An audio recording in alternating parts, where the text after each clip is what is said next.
Elijah is one of the most amazing prophets in the Bible. His name means my God is Yahweh, and he lived up to it by showing God's power and faithfulness in many ways.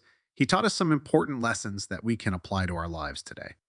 One lesson is that God can create life out of death. Elijah raised the widow's son from the dead by praying to God. This was a sign of God's love and mercy for the widow and her son, and also a foreshadowing of Jesus' resurrection. God can also create new life in us when we trust in him and follow his ways. First, another lesson is that God is the only true God, and he deserves our worship.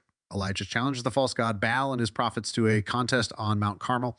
He asked them to prepare a bull as a sacrifice and see which god could send fire from heaven to consume it.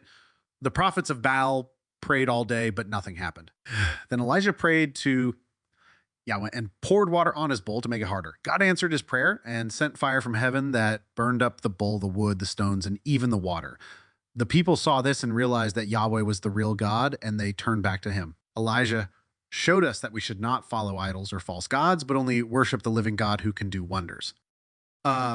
Third lesson is that God is with us even when we face difficulties or dangers. Elijah had to flee from King Ahab and Queen Jezebel, who wanted to kill him for exposing their wickedness. He felt alone and afraid, but God did not abandon him. He sent ravens to feed him, an angel to strengthen him, a still small voice to comfort him, and a chariot of fire to take him to heaven.